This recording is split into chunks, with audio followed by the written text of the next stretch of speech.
Greetings from FIBO. This is Honza Kavir working for Muscle and Fitness, and standing next to me is big Johnny Jackson. Johnny, how have you been? I'm good, man. Thank you. Life is pretty good after bodybuilding, I have to say. Is it definitely after bodybuilding? Are you definitely retired?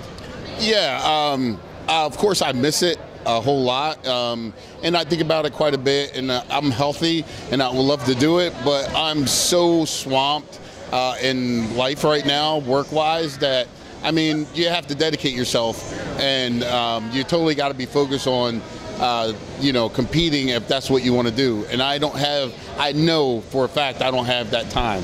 So I wouldn't, you know, disrespect the bodybuilding world by going in and half, you know what, training, you know what I mean, and get up on stage not looking right. So if you can't dedicate the time to look the way you're supposed to, then I'd rather not, you know. Very happy to hear that you officially retired at the Olympia last year. Yes. So maybe you thought that you can do one more competition, or you were definitely retired after the Olympia? Yeah, I'm done. For as you know, as deep as I can think into my head, I think, yeah, I'm pretty much done. You never know. Stranger things has happened. You know what I mean? I didn't even know I was going to become a bodybuilder. I was in the military, you know, right at my 10-year mark, and decided to get out and pursue bodybuilding. I had no idea. I didn't follow bodybuilding so much when I was young. It was about football. So you never know. I'm always open. I never live in a closed box. I always keep myself open to changes, to adjust, and to whatever God will send me next, you know? When did you become IBB Pro? In 2001, I turned pro. So you've been IBB Pro for 18 years. 18 years. You competed against greats, against Ronnie Coleman, Jay Cutler, Kevin Levrone, yeah, Sean Flex Ray, Wheeler before he Dexter retired, Dexter Jackson, all the greats, yeah, for sure. I travel with all these guys. These are 3 generations of superstars, because you also competing against new up-and-coming guys. Yeah, Phil Heath and all those guys, yeah, for sure. What era did you enjoy the most? When was the competition side of bodybuilding? Well, definitely when I first turned pro back in 2001, when Ronnie Coleman was Mr. Olympia. I mean, the bodies on stage were immaculate. I mean, you know, from country to country, these guys show up at these shows, and man, nothing was a given. Unless Ronnie was competing. If Ronnie was competing, you know who was going to win. Other than that, everybody looked so good, it could have went anywhere. You know, so the competition was stiff. The attitudes were awesome. I mean, the camaraderie was, you know, unbelievable amongst us. You know, we would not see each other for a year or two, see each other at a show, whoever, and it was like start the conversation we had when we last saw each other, you know, and then skip a beat. That's how close all of us was. Nowadays, it's more separate. Everybody's more about themselves and stuff like this. So, you know, the last 2 or 3 years of my competing is where I really saw where, you know, it's still fun, but it wasn't as fun because most of the guys were gone, and I didn't have that camaraderie anymore. One thing that was definitely fun for you, it was powerlifting. You were the strongest bodybuilder out there.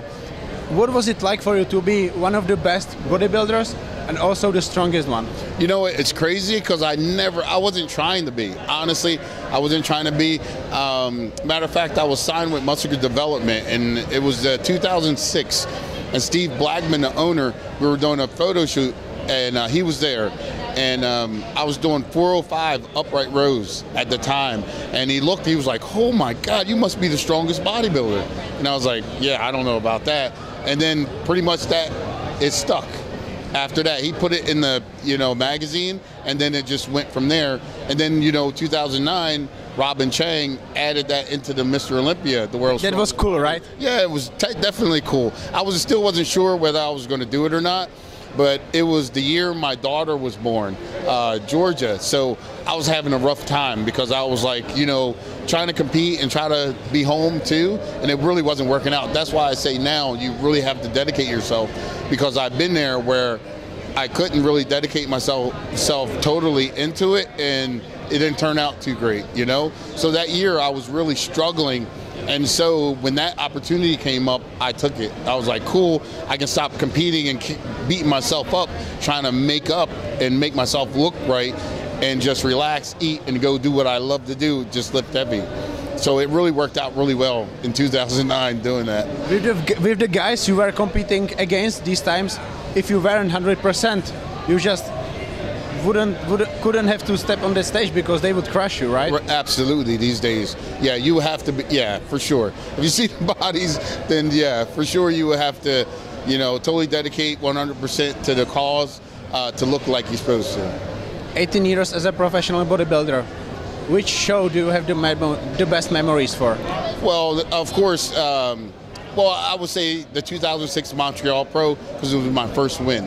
And I had Canada has been always the place where I had the most fans. And then I was signed with Muscle Tech, you know, also there in Canada. So it was awesome to be there, have my family there, and then the fans also. It was really great. I saw you at FIBO several times. I think you are traveling to Body Power very often too. How do you enjoy these expos, and how's Europe different than Arnold Classic in the US or Australia? Well, the difference is the size alone is the difference. I mean, this is the Arnold times 100, you know, pretty much. And then there's so many much more things to see, events and stuff like that as well. And then the people as well here, more enthusiastic about the, you know, fitness and training. I mean, you guys walking around, you know, the expo look great. You know, I mean, every other one is like, wow, you know, so you can see the dedication and fitness here, you know, so thus the biggest fit festival in the world. It just makes sense. What's it like working for Muton? Because for me as a bodybuilding fan, it's one of very few hardcore bodybuilding companies left. Well, of course I love Muton because they've helped me take care of my family, provide for my family the last several years. And so, yeah, I love the company. But besides that, the products are awesome.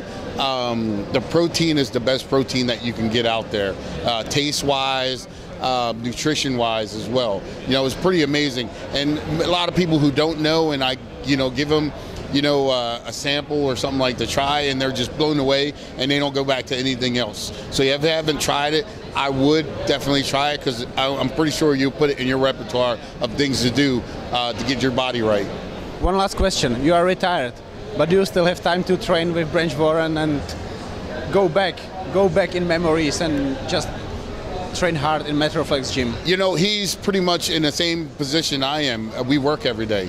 You know, when we first retired, well, he retired a year before me, but when I first retired, yeah, I opened up my own gym now, and he would come down and we would go to Metroflex a couple days and stuff like that. But my time got shorter and shorter, and I really can't leave my gym. I train at least 13 people a day, you know. And then he goes to work every day. He has Wicked Cuts, his company, and so he has to go to the office every day and, you know, punch the clock and be there. So our schedules really don't mesh up anymore. We hadn't trained in several months together, and not because we don't want to. I would love to, but it's all about the family. You know, it's about business, being a businessman now. All about the family. Of course, stay in shape, promote bodybuilding, promote fitness. You know, and you know, and that healthy lifestyle, you know, because this is what I've done my whole life and will continue. Yeah. Thank you so much, Johnny, for this interview. This is Johnny Jackson for Muscle and Fitness. Nice. Thank you. Thank you. Thank you so much. All right.